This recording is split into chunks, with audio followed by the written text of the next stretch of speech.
Every economic downturn arrives with the same illusion, that this one is unique, that the rules have changed, that history is no longer a useful guide. Books written in the aftermath of crises tend to begin by dismantling that illusion gently but firmly. Markets crash differently each time, but human behavior under pressure remains strikingly consistent. And it is this consistency, not the specific trigger, that determines who survives intact and who does not. Financial resilience, as these books describe it, is not about intelligence or foresight. It is about design. Resilient financial lives are built to absorb shock, not avoid it. They assume disruption as a baseline condition, not as an anomaly. This assumption changes everything long before a downturn arrives. One of the earliest lessons repeated across downturn literature is that most financial damage occurs before the crisis becomes visible. Excess leverage accumulates quietly during good times. Expenses rise to match income. Risk tolerance drifts upward without conscious consent. By the time headlines turn negative, fragility is already embedded in daily life. Downturns do not create weakness. They expose it. Books examining major economic contractions from the Great Depression to the global financial crisis highlight the same pattern. Those who suffered most were not necessarily the poorest, but the most stretched.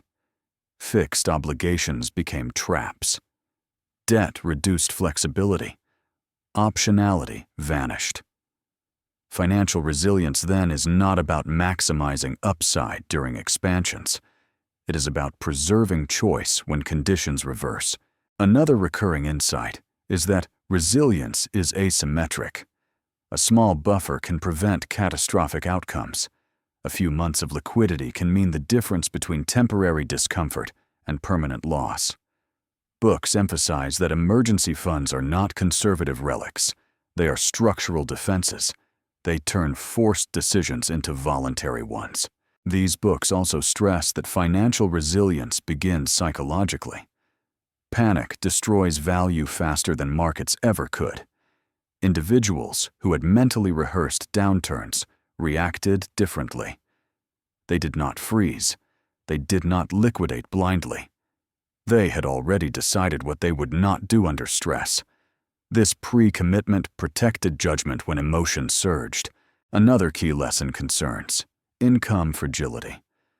Many people assume stable employment equals financial safety. Downturns reveal otherwise. Layoffs cluster. Entire industries contract simultaneously. Books argue that resilience improves when income sources are diversified, skills are transferable, and fixed costs remain manageable. Flexibility matters more than optimism. Debt occupies a central role in these discussions. Downturn literature is unforgiving here. Debt amplifies both growth and destruction. During expansions, leverage feels intelligent. During contractions, it becomes merciless. Books show that individuals and businesses with modest leverage endured setbacks without existential threat, while those optimized for return collapsed under obligations they could no longer service. Another insight appears around over-optimization. Systems built to operate perfectly under ideal conditions fail first under stress. Households that budget to the last dollar have no room to adapt. Companies that maximize efficiency eliminate redundancy, the very thing resilience depends on. These books argue that slack is not waste, it is insurance. Books also emphasize that resilience is learned socially. Those who lived through previous downturns behaved differently. They saved more. They questioned assumptions. They respected cycles. As memories faded, risk-taking increased again. Studying downturns becomes a way to borrow experience without paying full tuition. Another recurring theme is the danger of narrative certainty. Before every major crisis, dominant stories dismissed caution. This time is different. New tools have eliminated risk. Books show how these narratives reduce vigilance, precisely when vigilance is needed most. Financial resilience requires skepticism during consensus optimism. These books also examine the role of policy. Governments and central banks intervene to soften downturns, but they cannot eliminate them. Policy delays pain, redistributes it, or changes its form, but does not remove underlying imbalances. Resilient individuals do not rely on rescue. They plan for self-sufficiency within imperfect systems. Another powerful insight concerns behavior after loss. Some people never recover, not financially, but psychologically. Shame, regret, and fear lock them into inaction. Books emphasize that resilience includes emotional recovery. Accepting losses as part of participation allows people to rebuild. Those who defined themselves by outcomes struggled far longer than those who defined themselves by process. Downturn literature also highlights that resilience creates opportunity, but only for those who remain solvent and calm. Crises reset prices. They expose inefficiencies. They create entry points unavailable during euphoric periods. Books show that individuals who preserved liquidity and judgment were able to act when others could not. Another recurring lesson is that resilience compounds invisibly. Avoiding one forced sale preserves capital for the next cycle. Avoiding one panic decision preserves confidence. These small victories accumulate quietly across decades. Financial resilience does not feel dramatic. It feels boring. That is its advantage. These books also redefine success during downturns. Survival becomes progress.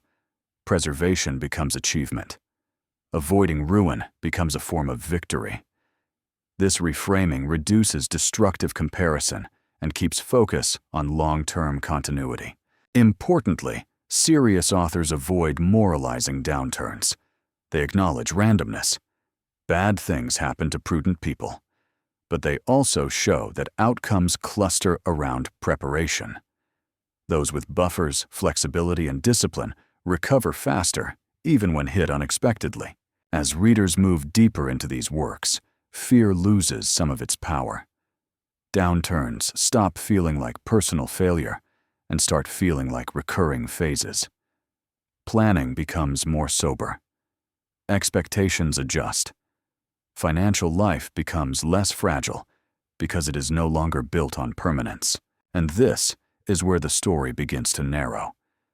Because once financial resilience is understood, not as pessimism, but as respect for reality, the purpose of money itself shifts. Wealth stops being about maximizing what can be gained in the best of times and starts being about protecting what allows you to endure the worst of times, ensuring that no single shock can permanently remove your ability to participate in the future. And that continuity itself becomes the quiet goal around which every financial decision is made, like the discipline of designing your finances, so that survival is never in question, even when certainty disappears. In the second half of these books, the idea of financial resilience becomes far less abstract and far more personal. Authors stop talking about markets and start talking about lives interrupted, careers paused, businesses frozen, plans delayed. And yet, amid these disruptions, a pattern emerges with remarkable clarity. Those who remained financially resilient were not the ones who predicted the downturn correctly, but the ones who had prepared for disruption without knowing its shape. One of the most powerful lessons repeated across downturn literature is that resilience reveals itself in non-decisions. People who had buffers did not need to sell at the bottom. They did not need to accept destructive terms. They did not need to abandon long-term plans for short-term survival. To outsiders, it looked like inactivity. In reality, it was the result of years of preparation. These books also emphasize that financial resilience is behavioral before it is numerical. Two people with identical balance sheets can experience the same downturn very differently. One panics, liquidates, and locks in loss. The other adjusts calmly, reduces exposure where necessary, and preserves optionality. The difference is not intelligence, it is emotional preparedness. Another recurring insight is that resilience requires pre-commitment. Decisions made during calm periods protect judgment during chaos. Authors describe individuals who wrote down rules in advance: no selling during panic, no borrowing to invest, no lifestyle expansion tied to temporary income. When the downturn arrived, these rules functioned like guardrails preventing irreversible mistakes. These books also show that resilience changes how people experience time. In fragile systems, time compresses during crises. Every decision feels urgent. In resilient systems, time stretches. There is room to wait, reassess, and respond deliberately. This time, advantage often determines outcomes more than capital itself. Another lesson emerges around humility. Resilient individuals assume they can be wrong. They design for error. They avoid bets that require perfect timing or flawless execution. Books repeatedly show that those who demanded precision were punished, while those who planned for imperfection survived. Downturn literature also reframes success. Recovery does not mean returning to the same position. It means retaining the ability to rebuild. Some people emerge with smaller portfolios, but intact confidence and clarity. Others emerge financially intact, but psychologically broken. True resilience protects both. As these books approach their conclusions, they converge on a quiet truth. Financial resilience is not about eliminating fear. It is about preventing fear from dictating action.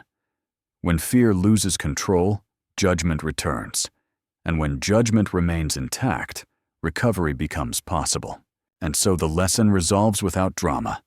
Economic downturns will continue to arrive, each with a new name and a new narrative. What determines outcomes is not foresight, but structure. Not optimism, but preparation. Not bravery, but restraint. Financial resilience does not guarantee success, but it guarantees participation.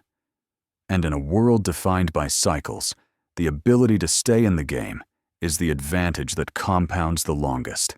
If this reflection resonated with you, pause and ask yourself one honest question. If income dropped suddenly, or markets fell sharply tomorrow, which parts of your financial life would bend and which would break? That answer shows you exactly where resilience still needs to be built. Share what this made you reconsider.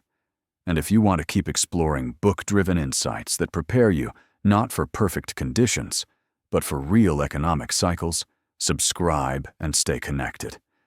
Because in finance, survival is not the opposite of success, it is the foundation of it.